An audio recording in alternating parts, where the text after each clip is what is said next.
बिस्मिल्लाहिर्रहमानिर्रहीम। अस्सलाम वालेकुम माय यूट्यूब फैमिली, कैसे हैं आप सब? उम्मीद करती हूँ कि सब ठीक ठाक और खैर खैरियत से होंगे जी। तो अगर आप भी इसी तरह की ग्लोइंग स्किन चाहते हैं, ग्लोइंग हैंड्स चाहते हैं, तो ये रेमेडी अब बिल्कुल आपके लिए है।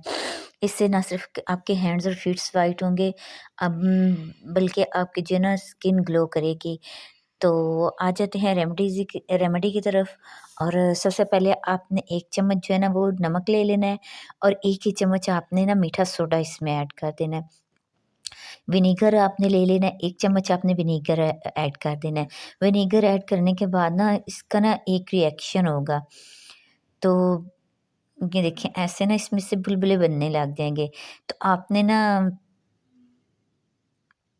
इस रिएक्शन को जो है ना वो होने देना है जब तक ये बुलबुले बनते रहें। उसके बाद आपने इसको अच्छे से मिक्स कर लेना है। मिक्स करने के बाद ना आपने इसमें एक और चीज़ ऐड करनी है, तो वो भी मैं आपको बताती हूँ जी। तो इसमें हमने जो है ना वो शैम्पू की 1 चम्मच ऐड कर देनी है। 1 चम्मच भर के आपने शैम्पू ऐड कर देना है, और कोई भी आप शैम्पू ले लें। शैम्पू जो है ना वो आपके हैंड्स में ना शाइन लाएगा, आपके ना हैंड्स की जो स्किन है ना बहुत ही ज़्यादा सॉफ्ट और नर्म मुलायम हो जाएगी आपकी। और हाँ, इसमें मैंने मीठा सोडा ऐड किया। मीठा सोडा जो है ना वो आपने इस रेमेडी को आपने अपने स्किन पे कभी भी यूज़ नहीं करना, ये सिर्फ़ हैंड्स और फीट्स के लिए है। तो जो है ना मैं आपके साथ इसके रिज़ल्ट्स भी शेयर करूँगी। आपने इसको अच्छे से मिक्स करके ना कुछ देर के लिए छोड़ देना है, कम से कम 10 मिनट तक छोड़ देना है, और इसके बाद आपने इसको अपने हैंड्स और फीट्स पर अप्लाई करना है। और और इसको अपने ना हैंड पर ना अपने किसी ना खुरदरे कपड़े की मदद से, या कोई खुरदरे जो चीज़ है ना वो लेके, जिस तरह कॉटन का कपड़ा होता है वो लेके उसकी हेल्प से आपने अप्लाई करना है, और उसी की हेल्प से आपने अपने हाथों की ना स्क्रबिंग करनी है। तो इससे क्या होगा कि जो आपके हाथों पर विनेगर और जो मीठा सोडा लगा हुआ है ना, उससे आपके हैंड्स जो है ना वो उन पर से जितनी भी डर्ट्स हैं मसामों के अंदर में से ना निकल जाएगी, और आपके हैंड्स जो है ना वो बिल्कुल साफ सुथरे और नीट हो जाएंगे। आपके हैंड्स जो है वो ग्लो करने लग जाएँगे। अच्छा, आपने इनको अप्लाई करने के बाद 5 मिनट के लिए छोड़ देना है, और इसके बाद ना आपने अपने हाथों की ना स्क्रबिंग करनी है।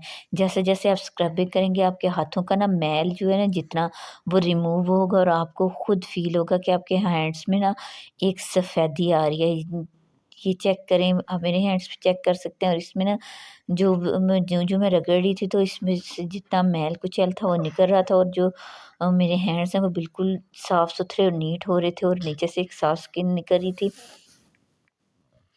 और जो है ना मसामों के अंदर में से ना ये विनेगर और जो मीठा सोडा है ना, ये सारा जो है ना वो डर्ट रिमूव करता है, और इसकी वजह से ना हैंड्स में एक नेचुरल ग्लो आता है और नेचुरल शाइन आ जाती है।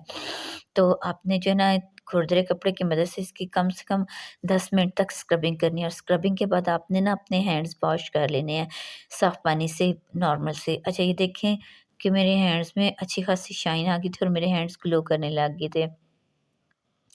तो 15 मिनट के बाद ना आपने अपने हैंड्स को अच्छे से ना वॉश कर लेना है। तो आपको जो है ना वो इनके इसके रिज़ल्ट्स भी नज़र आ रहे होंगे जी। तो ये देखें, इससे मेरी स्किन जो है ना उसमें एक शाइन आ गई थी, और मेरी स्किन भी ग्लो कर रही थी, और जितना मैल-कुचैल और डर्ट है वो भी रिमूव हो चुका था। और अगर आप यहाँ तक आ चुके हैं, और तो यकीनन आपको मेरी वीडियो जो है ना वो पसंद आई होगी। अगर आपको मेरी वीडियो पसंद आई है, तो मेरे चैनल को सब्सक्राइब कर दें, और एक प्यारा-सा कमेंट कर दें, और मुझे ना कमेंट बॉक्स में ज़रूर बताइएगा कि आपको मेरी वीडियो कैसी लगी है। और इसके साथ जैसे ही आप जो है ना वो सब्सक्राइब करें, तो बेल आइकन को दबाना मत भूलें।